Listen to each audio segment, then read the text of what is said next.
नमस्कार, आप देख रहे हैं IBC 24 और हमारे खास कार्यक्रम सितारे हमारे में आप सभी का बहुत बहुत स्वागत। मैं हूं आप सभी के साथ रचना नितेश और हमारे साथ स्टूडियो में मौजूद हैं ज्योतिष आचार्य पंडित प्रियशरण त्रिपाठी जी। पंडित जी, आपका बहुत बहुत स्वागत। जी धन्यवाद। तो आज हम बात करेंगे पंचांग की, व्रत त्योहार की, और सबसे पहले आपको ये बता दें कि आज से गुप्त नवरात्रि का प्रारंभ भी है, तो पंडित जी उस पर भी चर्चा करेंगे। इसके साथ ही ये भी चर्चा करेंगे कि वाचस्पति पूजन से कैसे बृहस्पति की शुभता को पाएं। साथ ही आप फोन करके अपने सवाल भी हमसे पूछ सकते हैं। इसके लिए हमारा नंबर है 0771-400-877। कार्यक्रम की शुरुआत में हम अपने दर्शकों से यही निवेदन करते हैं कि कॉल करते वक्त आप नेटवर्क पर आकर बात करें, साफ आवाज में बात करें और इसके साथ ही टीवी का वॉल्यूम कम कर दें। तो पंडित जी, शो की शुरुआत करते हैं। हाँ जी, आज शुभ संवत 2077 शक 1942 सूर्योत्तरायण का आषाढ़ महीने के शुक्ल पक्ष की प्रतिपदा तिथि है और दिन गुरुवार है। प्रतिपदा 10:50 तक, पुनर्वसु नक्षत्र रात्रि को 1:07 तक। आज चंद्रमा मिथुन राशि में होंगे। आज का राहु काल 1:47 से 3:28 तक होगा। तो दोस्तों, ये तो था पंचांग, मगर चर्चा करते समय हम आपको बता दें कि आज से गुप्त नवरात्रि का प्रारंभ है। तो ये बहुत जरूरी है कि आपको ये पता चले कि कलश स्थापन कब होता है। तो कलश स्थापन सवेरे 5:14 से लेकर 11:33 तक आप कर सकते हैं। अभिजित मुहूर्त पूर्वाह्न 11:25 से 12:36 तक रहेगा। ये तो बात हुई पंडित जी गुप्त नवरात्रि की। इसके साथ ही आज बृहस्पतिवार है और अगर किसी का बृहस्पति कमजोर हो तो जीवन में कई परेशानियां होती हैं, ऐसा कहते हैं। तो इस ग्रह को स्ट्रॉन्ग करने के लिए या अपने फेवर में करने के लिए क्या कुछ उपाय करने चाहिए? देखिए, सबसे पहले तो ये देखें कि बृहस्पति का काम क्या है। जी, बृहस्पति काल पुरुष के भाग्य स्थान और हानि स्थान के स्वामी हैं, मतलब 9वें और 12वें के स्वामी हैं। जब बृहस्पति 9वें स्थान के स्वामी हो तो इसका मतलब ये है कि ये आपके भाग्य के दाता हैं, कर्म फल के दैव हैं। ये सभी प्रकार के शुभ कर्मों के, आध्यात्मिक पुण्यों के लाभ और नैतिक मूल्यों के हनन से हानि तय करते हैं। यदि आपकी जन्म कुंडली में बृहस्पति 6ठे, 8वें, 12वें बैठ जाए या नीचस्थ होकर के पाप ग्रहों से आक्रांत हो जाए, ऐसी स्थिति में आपके अंदर में कुछ असद्गुण पैदा होते हैं। असद्गुण इसलिए क्योंकि तब आप लोगों की अवमानना करते हैं, लोगों के साथ, बड़ों के साथ अपमान करते हैं और इसका परिणाम ये होता है कि आप अपने जीवन में बहुत तरह के कष्ट पाने लगते हैं। अब सवाल यह है कि यदि जन्म कुंडली में इसी तरह का बृहस्पति हो तो करना क्या चाहिए। तो सबसे पहले ये देखें कि बृहस्पति के लिए तो बृहस्पति मंत्र का जप करें, गुड़ चने का भोग लगा करके बृहस्पतिवार का व्रत करें, बृहस्पति की पूजा करके गुड़ चने का भोग लगाएं और बृहस्पति स्तोत्र का पाठ कर सकते हैं। मतलब ये तो एक तरीका हुआ। दूसरा, केले के वृक्ष की सेवा करनी चाहिए। तीसरी बात यह है कि बड़ों का आदर करना चाहिए, गुरुओं का आदर करना चाहिए। और चौथी बात है, नित्य स्वाध्याय सत्संग करना चाहिए। ऐसा करने से आपके कष्टों की निवृत्ति होती है। तो एक शुभ दिन गुरुवार और आज गुप्त नवरात्रि की शुरुआत भी है, तो इस पर लगातार चर्चा भी करते रहेंगे, लेकिन साथ साथ आप सभी के सवालों का जवाब भी लेते रहेंगे पंडित जी से। सबसे पहले आज हमारे कॉलर सुकमा से जुड़ रहे हैं प्रेम जी। प्रेम जी, अपना सवाल पूछेगा, साथ ही अपना जन्म समय, तिथि और स्थान बताइएगा। प्रणाम पंडित जी। एकदम प्रणाम, बताएं। मेरा डेट ऑफ बर्थ है 4 नवंबर 1980। 4 नवंबर 1980। समय 8:35 रात्रि। 8:35 रात्रि। और जन्म स्थान? धमतरी, छत्तीसगढ़। जी बताएं प्रभु, जानना क्या है? पंडित जी, मैं शिक्षक हूँ और बहुत समय से ट्रांसफर के लिए प्रयासरत हूँ, लेकिन ट्रांसफर हो नहीं पा रहा है। तो ट्रांसफर कब तक हो पाएगा, इसके बारे में जानना था। जी, ट्रांसफर कब तक हो पाएगा? इस समय जो आपके प्रश्न लग्न है, प्रश्न लग्न में जो लग्न बनती है वो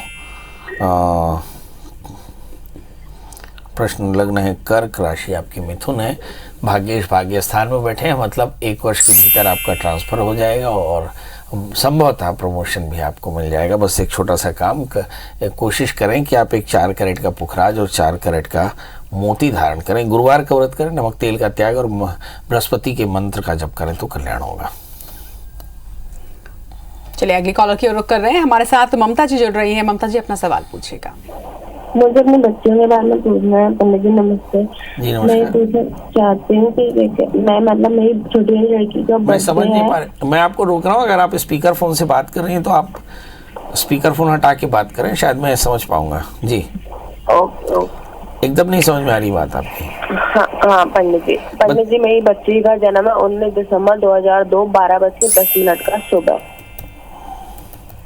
12:10 दिन में, मतलब जन्म स्थान दिल्ली। दिल्ली। हाँ जी बताएं क्या जानना चाहते हैं। तो मुझे इसकी नौकरी का पूछना था कि वो बीटेक कर रही है IT सेक्टर से, तो उसकी नौकरी कब तक लग जाएगी। चलिए आइए देखते हैं। इस बच्ची का जन्मलग्न कुंभ है, इसकी राशि वृषभ है, 11वें स्थान में सूर्य बुध है। बच्ची बेहद स्मार्ट, चंद्रमा से राहु आक्रांत है, थोड़ी सी कंफ्यूज रहती है, डिसीजन लेने में थोड़ा सा भ्रम रहता है, कंफ्यूजन रहता है। इस समय शुक्र की दशाएं चली बीते 3 सालों से, तो ये बच्ची बहुत अच्छे से पढ़ाई की हो मुझे नहीं लगता। पर अब जून के बाद में जब सूर्य की अंतर्दशा शुरू हो चुकी, तो ऐसा मैं कह सकता हूँ कि समय काफ़ी अच्छा है। और 2024 15 नवंबर 2024 के बाद में इनका समय बहुत अच्छा है और संभवतः इस समय उन्हें अच्छी नौकरी मिल जाएगी। सवाल यह है कि करना क्या चाहिए। तो इन्हें नित्य भगवान शिव का पूजन करना चाहिए, ओम नमः शिवाय इस मंत्र का जप करना चाहिए और एक 4 कैरेट का पन्ना, 4 कैरेट का उपल इन्हें धारण कराना चाहिए। शुक्रवार का व्रत करना चाहिए, माता दुर्गा की पूजा करनी चाहिए, तो कल्याण होगा। चलिए ममता जी के बाद अब अगली कॉलर हमारे साथ हैं तृप्ति जी। तृप्ति जी अपना सवाल पूछिएगा। हेलो। हाँ जी तृप्ति जी बताएं, डेट ऑफ बर्थ, टाइम और प्लेस। मेरा है 26 अक्टूबर 1995, स्थान है भिलाई छत्तीसगढ़। समय तो कंफर्म नहीं है, फिर भी ये कोई 11:55 या 12:55। सुबेरे का शाम का? सवेरे दोपहर सुबह का 11:55 या 12:55। सुबेरे का जी। जी बताइए, जानना क्या चाहती हैं? मुझे अपने करियर के बारे में पूछना था पंडित जी कि जॉब वगैरह कब लगेगा। शादी हो गई आपकी? जी शादी हो गई है। चलिए करियर के बारे में जानना चाहती हैं, करियर कब अच्छा होगा। आपका जन्मलग्न धनु है, आपकी राशि वृश्चिक है, आपके 30 स्थान में शनि, 11वें स्थान में सूर्य शुक्र राहु और 10वें स्थान में बुध क्षमा करेंगे 10वीं स्वग्रही होकर के बैठे हैं और 11वें स्थान में सूर्य बैठे हैं। तो मुझे ऐसा लगता है कि थोड़ी सी परेशानी जरूर है, क्योंकि 11वें स्थान में राहु बैठे हैं। करियर एकदम आसानी से मिलेगा मुझे नहीं लगता, मगर एक बात जरूर है कि गुरु के अंतर्दशाएं हैं।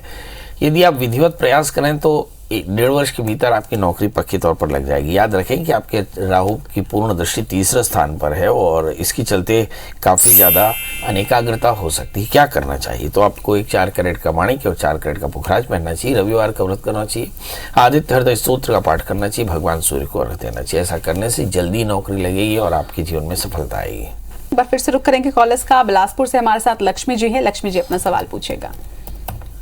जी प्रणाम पंडित जी। एकदम प्रणाम। मेरी 2 बेटियां हैं, दोनों भविष्य के बारे में जानना चाहती हूँ। पहले बड़ी बेटी की बता दें, डेट ऑफ बर्थ, टाइम और प्लेस। बड़ी बेटी का जन्म है 7 सितंबर 2009, समय है 4:15 और जन्म स्थान है बिलासपुर छत्तीसगढ़।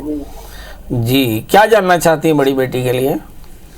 अभी 8th क्लास में है, उनके भविष्य के बारे में जानना है। 8th क्लास में भविष्य में आप बनाना क्या चाहती हैं? अगर आप उनको क्या देखना चाहती हैं? डॉक्टर, इंजीनियर, वकील?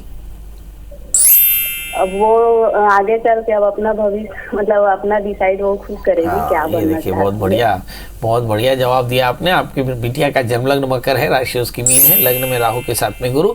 फिजिक्स और मैथ्स जैसे सब्जेक्ट थोड़े से कमजोर होंगे, क्योंकि चित्त की एकाग्रता क्लासरूम में बहुत अच्छी नहीं, इसलिए लॉजिकल जो सब्जेक्ट हैं जैसे फिजिक्स और मैथ्स ये थोड़े से वीक हो सकते हैं, ध्यान देने की जरूरत है। गुरु राहु लग्न में बैठे हैं। बच्ची को हार्मोनल प्रॉब्लम भी हो सकती है, किसी अच्छे डॉक्टर की सलाह ले सकते हैं यदि ऐसा दिखाई पड़े। 3रे स्थान में चंद्रमा, निर्णय लेने में थोड़ी सी तकलीफ। अब सवाल यह है कि इस समय दशा क्या चल रही है। तो इस समय जो दशा चल रही है इससे ठीक 2 साल बाद ये बच्ची सब्जेक्ट चूज करेगी और 2 साल बाद यानी 2024 के आसपास में बुध की अंतर्दशा शुरू हो जाएगी। मतलब बच्ची साइंस लेगी और अच्छी डॉक्टर बनेगी। मेरी तरफ से ढेर सारी शुभकामनाएं। मगर एक सलाह है कि इस बच्ची से कहें कि बहुत ध्यान से पढ़ाई करें, क्योंकि डिस्ट्रैक्शन बहुत ज़्यादा है, मतलब पढ़ाई से विचलन बहुत ज़्यादा है। खासकर LED स्क्रीन जो है, मतलब मोबाइल, टीवी और जो लैपटॉप है उसकी स्क्रीन जो है वो इन्हें बहुत ज़्यादा अट्रैक्ट करती है, इससे बचने की जरूरत है। और इन्हें एक 4 कैरेट का जामुनी, 4 कैरेट का पन्ना पहनाते हैं। चलिए अगले कॉलर हमारे साथ जयपुर से जुड़ रहे हैं, अपना सवाल पूछेगा, साथ ही अपना जन्म समय, तिथि, स्थान और नाम बताइएगा। पंडित जी नमस्ते। जी नमस्कार, आपका नाम क्या है प्रभु? सर मेरा नाम खुशहाल है और मैं मेरी सिस्टर। खुशहाल? जी सर। वाह, जीवन में पहली बार आपका नाम देखा सर, बहुत बढ़िया। खुशहाल और खुशहाली, इस देश को इन्हीं दो की जरूरत है सर, बहुत बढ़िया। बताइए date of birth. Sir sister के लिए पूछना था कि थोड़ा मैरिज के लिए नहीं हो रहा है, अभी थोड़ा कहीं बैठ नहीं पा रहा है, तो डेट ऑफ बर्थ बताएं। खुशबू नाम है और 13/11/1991। और समय बता दें। सर 4:30 बजे मॉर्निंग का, और जन्म स्थान है अजमेर। जी, पढ़ाई क्या की है बहन ने? सर एमए किया हुआ है और अभी जेएनएम किया हुआ है नर्सिंग में। जेएनएम किया हुआ है। चलिए, तो दो प्रश्न हैं, करियर और शादी। सवाल यह है कि शादी कब होगी, तो मैं आपकी शादी वाली परेशानी जल्दी दूर कर देता हूँ, क्योंकि शादी मुझे जल्दी दिखाई पड़ रही है। इनका जन्मलग्न कन्या है और राशि इनकी तुला है।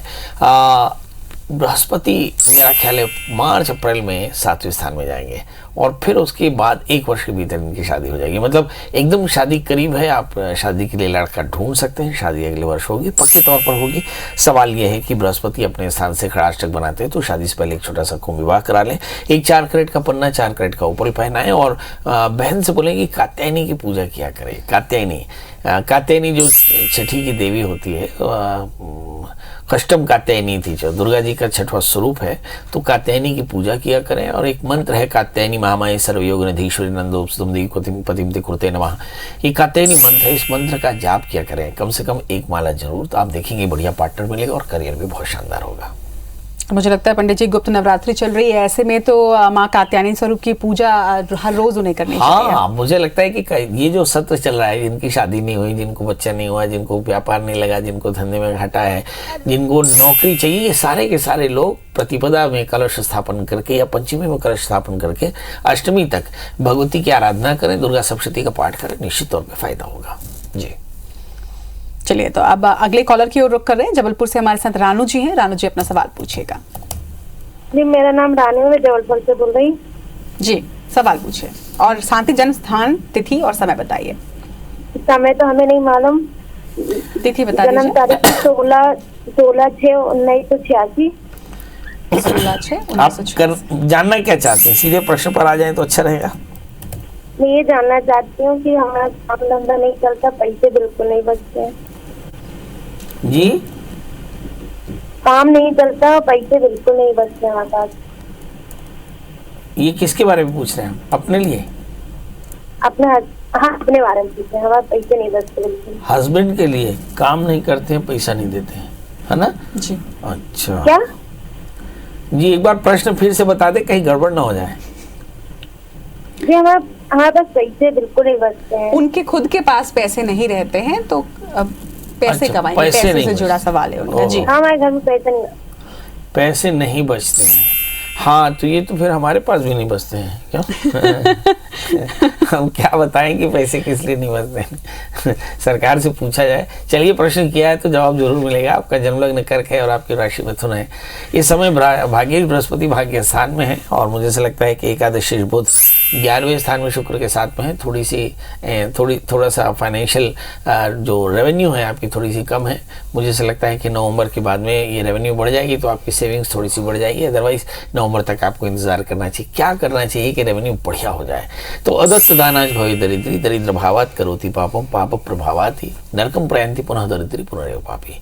जितने भी दर्शक हमारे इस कार्यक्रम को देख रहे हो, उन्हें अगर अपने जीवन में तरक्की करनी हो तो नियम बनाए, ददाति प्रतिगृणाति नान्यथैष प्रसीदति। थोड़ा दान करना सीखें, दान करें। और कितना दान करें? कम से कम 10%, भले चाहे मुट्ठी 10 मुट्ठी नियमित रूप से दान करते रहें, चीनी और आटे का। और ऐसा हर राशि वाले करें, किसी भी वृक्ष के नीचे चीनी और शक्कर रख दें और थोड़े से एक सकोरे में पानी रख दें और प्रार्थना करें कि आपके भाग्य से जुड़े हुए जितने जीव हैं इस आहार को ग्रहण करें। आप देखेंगे ऐसा करने से आपका भाग्य बढ़ेगा। शास्त्र में लिखा है, अन्नगम साम्राज्यानाम अधिपतये नमः। जो जातक अन्न का दान करेगा वह साम्राज्य का स्वामी होगा। इसलिए अगर आप चाहते हो कि आपके जीवन में खूब समृद्धि हो तो दान करना सीखें, जरूर आपके घर में बरकत आएगी। जी चलिए अगले कॉलर की ओर रुख करें। होशियारपुर से सुमन लता जी हैं हमारे साथ में। सुमन लता जी अपना सवाल पूछेगा। मैं अपने बेटे बारे पूछना चाहती हूँ। बेटे की जन्म तारीख बता दें। 1990 6 अगस्त 1990 6 अगस्त 1990। थोड़ा धीरे बोलिएगा। 6 अगस्त 1990 24/10 6/10 6/10 6 अगस्त 1990 11:35। दिन के हाँ जी, दोपहर के। मैं ये पूछना चाहती हूँ कि मेरे को किसी ने बताया कि इसको पितृदोष हैगा। पितृदोष हैगा इसको, तो कैसे दूर हो? एक मेरे साथ लड़ता, मेरे को ऐसे उपाय बताओ जो ये लड़ना छोड़ दे मेरे साथ। आपकी बात समझ में आई। मुझे ये समझ में आया कि किसी आपके बेटे को किसी ने बताया कि पितृदोष है और पितृदोषों के कारण परेशानी आ रही है। क्या इसको पितृदोष है, ये प्रश्न है आपका। चलिए आइए देखते हैं। आपके बच्चे का जन्म लग्न वृश्चिक है और उनकी जो राशि है वो मेष। तीसरे स्थान में राहु है। राहु की पूर्ण दृष्टि 11वें स्थान में है। इस बच्चे को पितृदोष है क्योंकि गुरु राहु से आक्रांत है। गुरु चांडाल दोषों के कारण इस तरह की परेशानी आती है। किसी आचार्य ने बिल्कुल ठीक कहा है, तो इस बच्चे के लिए अज्ञात पितरों का श्राद्ध कराना चाहिए। अब प्रश्न ये है कि अज्ञात पितरों का श्राद्ध कराते कैसे हैं। किसी भी नदी के किनारे किसी भी देवता के मंदिर में जाकर के मम कुलाभिवृद्धि ऐसा संकल्प करके पंचकलशों की स्थापना करना, यानी ब्रह्मा विष्णु महेश यम और प्रेत, और फिर पंचकलशों की साक्षी में 5 देवताओं की साक्षी में फिर एकोदिष्ट श्राद्ध करना पलाश विधि के द्वारा, जिसमें पूरे संपूर्ण एकोदिष्ट श्राद्ध होते हैं विषम श्राद्धों के साथ में, और फिर सर्व श्राद्ध करना और फिर राहु की शांति कराना। अगर ऐसा आपने कराया तो निश्चित तौर पर बच्चे का ये राहु दोष शांत होगा और निश्चित तौर पर बच्चा आज तरक्की करेगा। सवाल यह है कि इसके अलावा कोई लकी स्टोन, यस 8 कैरेट का टाइलिन मूंगा, 4 कैरेट का पुखराज पहनाएं। बच्चे से कहे कि मंगल का व्रत किया करे तो इसकी सारी परेशानियां दूर होंगी।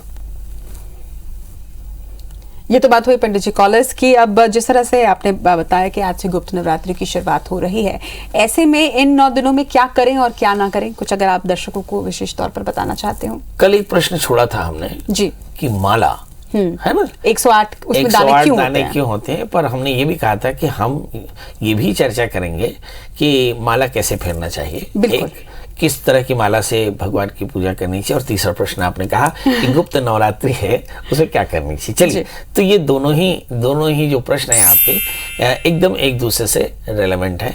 गुप्त नवरात्रि का समय है तो रुद्राक्ष की माला लें, यानी सभी प्रकार के मंत्रों का जाप रुद्राक्ष की माला से कर सकते हैं, इसलिए एक माला रखिए। नंबर 2, आप माला फेरते समय माला 1 2 3 4 5 करने के बाद माला बदल लेनी चाहिए और फिर पढ़नी चाहिए। याद रखिए, माला सीधे सीधे नहीं जाप करनी चाहिए, सुमेर आने पर माला को बदल लेकर के और फिर करना चाहिए। माला में तर्जनी का इस्तेमाल नहीं करना चाहिए। याद रखें, तर्जनी का इस्तेमाल करने से मंत्र शुद्ध हो जाता है। ठीक है, तो माला को इस मुद्रा में सरकाना चाहिए और जब सुमेर आ जाए तो पलट करके फिर इसको पाठ करना चाहिए। चूंकि गुप्त नवरात्रि चल रही है इसलिए बड़ी आसानी से आप नवार्ण मंत्र का जप कर सकते हैं। नवार्ण मंत्र ओम ऐं ह्रीं क्लीं चामुंडाय विच्चे, इस मंत्र का आप जप कर सकते हैं सवेरे उठ करके भगवती की पूजा करके और माला की पूजा करके, और इस नवार्ण मंत्र का जाप करें, आपकी सारी मनोकामनाएं पूर्ण हो जाएंगी। तो जीवन में हर चीज के नियम होते हैं और पूजा के क्या नियम है वो लगातार पंडित जी आप सभी के साथ साझा कर रहे थे। क्योंकि कई बार होता है कि हम पूजा कर रहे होते हैं लेकिन हमारी पूजा सुनी नहीं जा रही होती और शायद पंडित जी सही प्रक्रिया नहीं अपनाने की वजह से कई बार चीजें हो जाती हैं। शास्त्र में लिखा है कि ज्ञात्वा प्रारब्ध कुर्वीत करुणां अनुष्ठति, मतलब कुछ चीजों को जहां पर अनुष्ठानिक क्रम है वहां पर समझ के साथ में याज्ञिक कर्म करना चाहिए, इससे अच्छे फल मिलते हैं। तो सही तरीके से सही भाव के साथ आप पूजा करिए और आपको जीवन में सफलता भी जरूर मिलेगी और खुशियां और सुकून भी जरूर मिलेगा। चलिए इसी के साथ एक बार फिर से आप सभी को गुप्त नवरात्रि की बहुत बहुत शुभकामनाएं। पूजा पाठ करते रहिए और देखते रहिए हमारा एक खास कार्यक्रम सितारे हमारे। आज के लिए हमें दीजिए इजाजत। नमस्कार।